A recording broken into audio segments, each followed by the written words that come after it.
Hey guys, welcome back. If you're new here, my name is Becca and today I have my mid-December wrap up.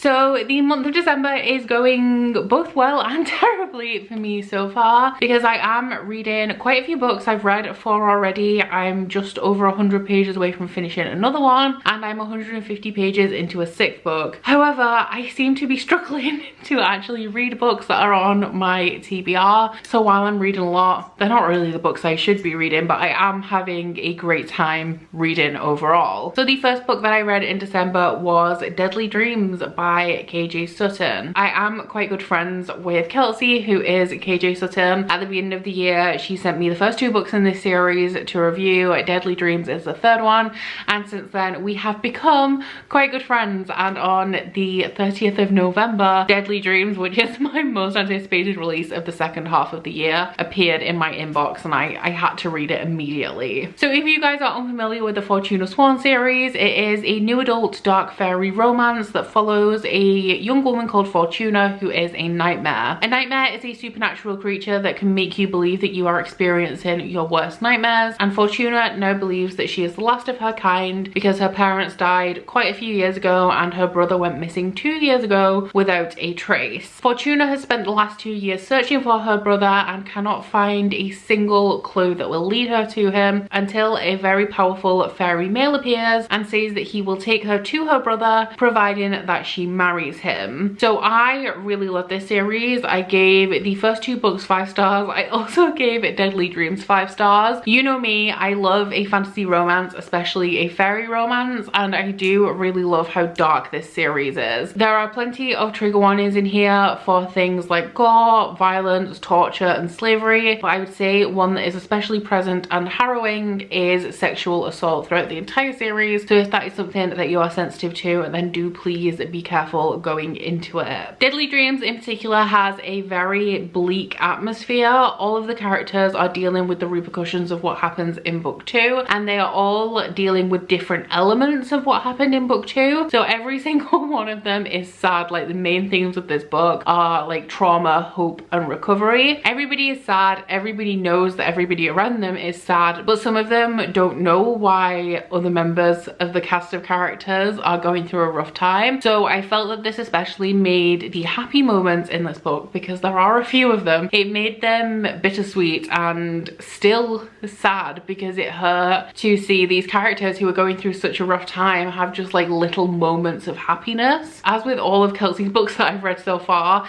this one had some pretty wild plot twists, some of which I am really not happy about, and I just know that this series is going to get worse before it gets better. Like it's gonna hurt me a lot more. So while I am really looking forward to reading the 4th book whenever that is released, probably next year, I am a little bit trepidatious because I do kind of believe that everything's going to be okay by the end of the series, but at this point I am only halfway through, so I do feel like it is going to get considerably worse before I get any happiness. My favorite thing about this series is the characters. There is a cast of very deeply flawed characters that you can't help but root for. Fortuna is one of the most infuriating characters that I have ever read from the perspective of. She is very impulsive. She makes very hasty decisions. She doesn't think things through or talk things through with people before she just plows ahead and reacts to things, and it can definitely be very infuriating being in her head, but there is just something about her that just makes me want the best for her, even though some of the things that she goes through she definitely brings down upon herself. And I just really love that all of the characters have this complexity. There's many facets to them. Some of them at this point are not as complex as I would like them to be, but I do know that they are going to end up coming more into focus in later books in the series. Deadly Dreams in particular also wove some classic like folklore and legend characters into the narrative, and I definitely liked how they were represented in here, how they were kind of showing different sides to the traditional characters that we see in folklore while still retaining the essence of who they are in legend. And overall this was just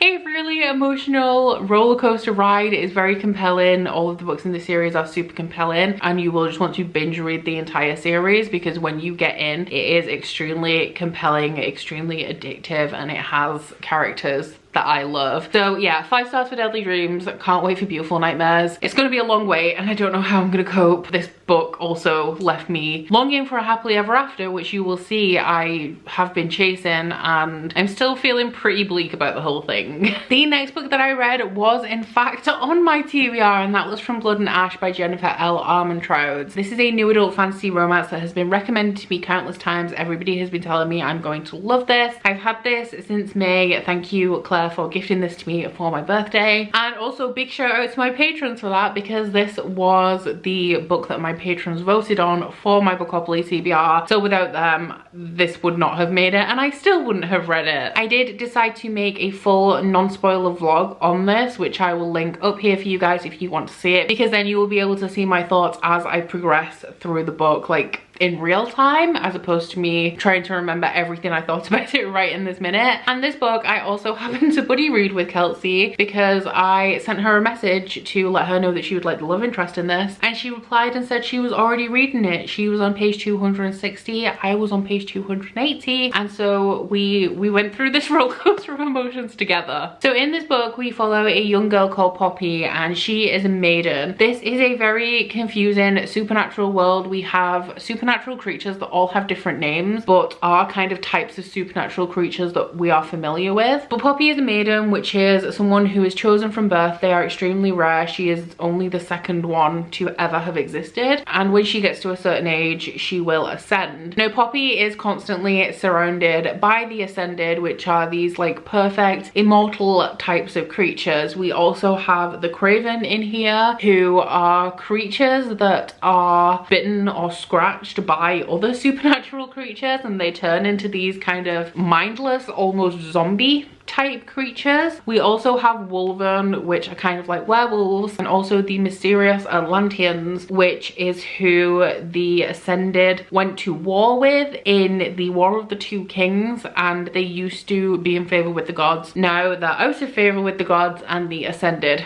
are in favor with the gods. And the Atlanteans are this kind of mysterious, malevolent presence. Like, they're thought to be almost extinct, and nobody really knows too much about them aside from that they can blend in with humans. Our love interest in here is Hawk, and he is a very talented and very skilled guard who has been chosen to guard Poppy until her ascension. Poppy, as the maiden, can't be touched. She is not allowed to show her face aside from to a very small number of people. She's not even allowed to talk to people, and the main bulk of this story is about how Poppy is finding this very restrictive. Like, we start off this book in the very first chapter where she has snuck out of the castle, which is something she does regularly because she does not feel that in her position she gets to experience life. So when Hawk ends up joining her guard and she is attracted to him, it starts to make her question whether she wants this life for herself and how she could possibly ever live another life when she has been given this burden and this life by the gods, which is supposed to be an honor. So this was a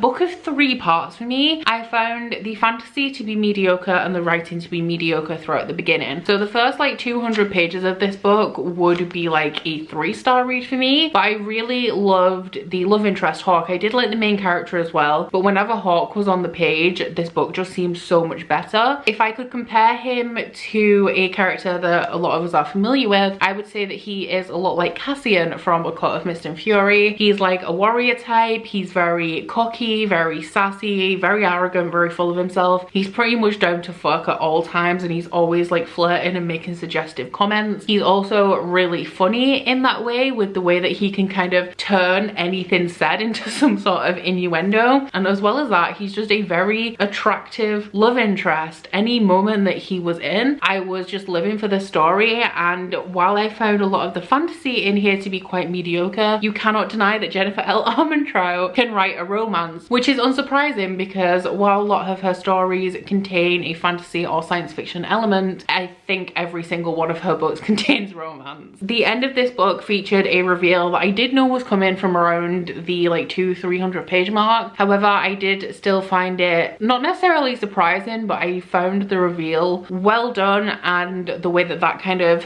gave us more information on things that were happening in this world, I did really enjoy. And then the end of this book was just like a wild series of events that some of them I was confused about, some of them I was living for, and then we end on not necessarily a cliffhanger, but just like a really big moment that makes you desperate to continue with this series, to the point I filmed a vlog update, so I have this right next to me, to the point where I immediately ordered Kingdom of Flesh and Fire, which I'm not reading yet because I'm waiting for Kelsey to get a copy so we can buddy read this together as well. But yeah, I'm desperate to read this. So overall, I gave this book 4 stars. The beginning was 3 stars, the middle was 4 stars. I will say that because this is a new adult high fantasy romance, I did expect something a little bit different from the writing and the story in here. This was a little bit intimidating to me to start off with because it's 615 pages, so I did think that it was going to be quite dense and quite a slow read. However, writing style wise, it reads like a young adult fantasy with a lot of romance and some smart nudity, a little bit of gory violence in there. But overall, aside from the romantic aspects and how actually it starts to get quite dark towards the end, but up until that point, it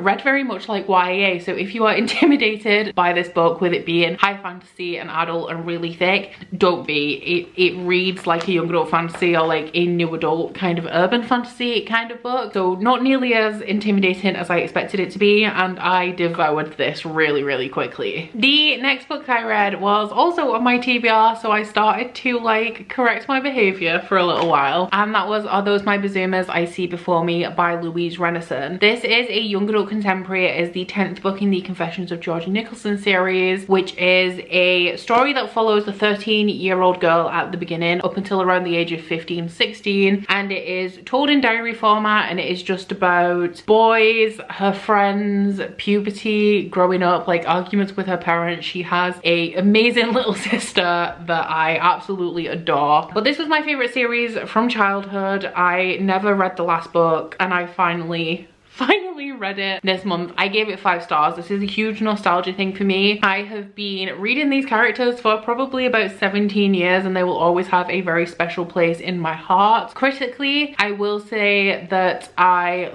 thought the ending was a little bit rushed. Everything kind of resolves in here in the very last chapter. Throughout this, it didn't feel like the last book in the series. It kind of just felt like business as usual. So I would have maybe liked a couple of moments with the characters to acknowledge that this was the final book and have like significant things happen, and maybe the resolution taking a little bit longer than, I think it's like 2 pages when things come together. However, I absolutely knew that I was not going to go into this reading or rating it critically. I just really wanted to finish my favorite series from childhood. I have been waiting 10 years to read. It's 10 years, maybe 11 since this has been published, and I just never read it despite reading and rereading every other book in the series throughout my childhood. So I'm glad that I finally read this. It is a little bit of an end of an era, and I am sad that I may never return to these. I think I will if I ever need like a comfort read, because these are extremely funny and I am just incredibly attached to the characters. So yeah, 5 stars. Don't have too much to say about this because content wise, like, it is just a coming of age story that is really funny and is about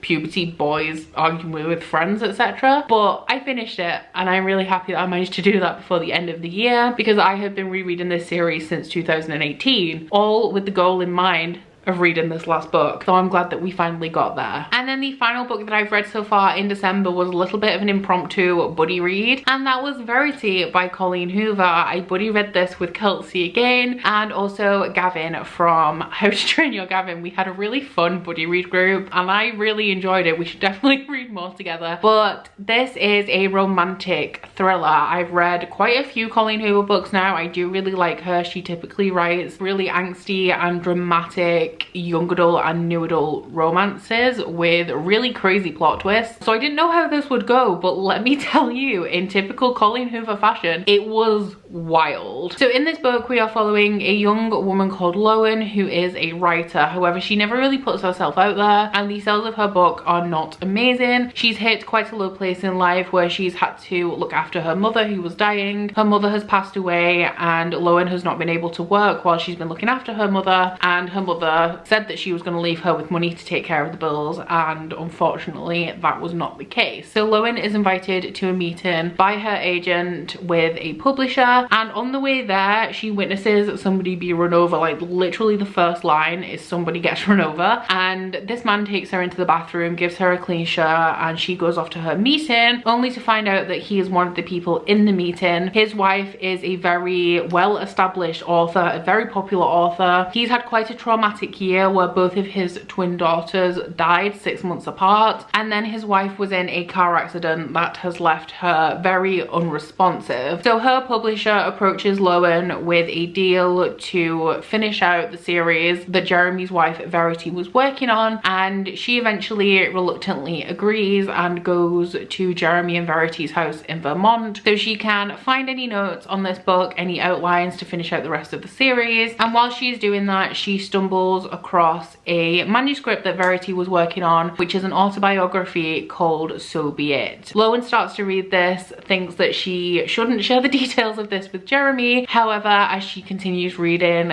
things get continuously more sinister. So first up, a whole ton of trigger warnings in this book. Some of the most prominent ones are grief, because both of the main characters are dealing with quite a lot of grief, and also child abuse. This book was very difficult to read in parts. It is told in like a normal narrative, and this is interspersed with chapters from Verity's autobiography. Something I did not expect from this, with Colleen Hoover typically being a standard contemporary or romance author, is how creepy it was. The autobiography chapters in here did remind me a little bit of the female perspective in Gone Girl, and as well as that, I feel like I had some elements of things like Bly Manor and Hill House in there, where not a lot is going on because both of those TV shows are very slow stories, but there is just this sense of unease through the entire thing. I ended up giving this book 5 stars. This is my third 5-star of the month. I'm on a roll. I felt like I'd predicted a big twist pretty early on, and I was wondering why it was taking so long to get to it, and then when we did get to it, the plot twist just kept on coming, and honestly I did not see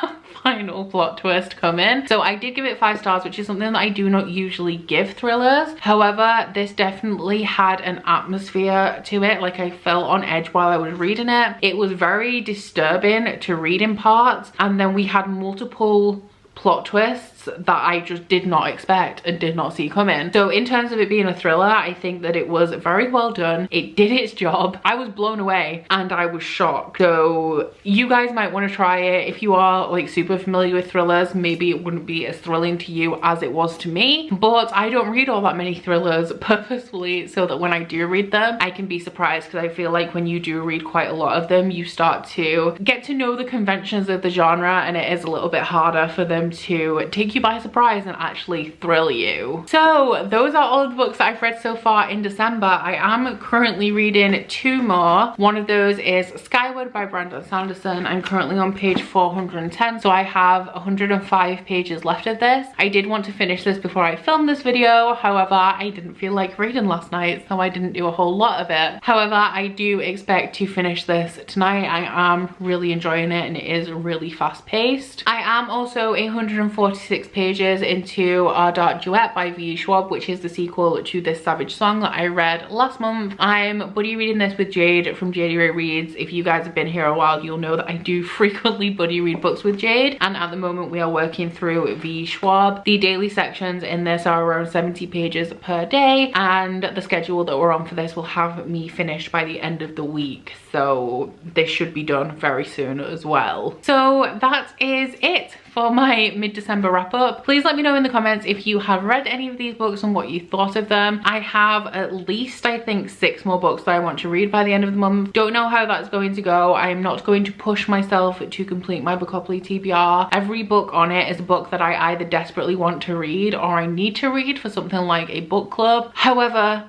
it is Christmas. I have just finished working on my candle orders and I am not going to be stressed for no reason. That being said, I won't be working for a while aside from doing YouTube, so theoretically I have a lot more time to read. I also have a lot more time to play PlayStation and watch TV, so maybe I'll get a lot of reading done, maybe I won't, but I'm not bothered either way. But that is about it for this video, guys, so please don't forget to like if you liked it and subscribe if you wanna. If you head into my description box, you'll find a link to my Goodreads, Instagram and Twitter if you'd like to follow me on any of those, as well as a link to my Bookish body butter and candle website, the Instagram for that, and 10% off off discount code. But that's it from me today, guys. Bye. Oh, you bite your friend like chocolate. You say you're a go when nobody knows, with guns hidden under our petticoats. We're never gonna quit it, no, we're never gonna quit it, no.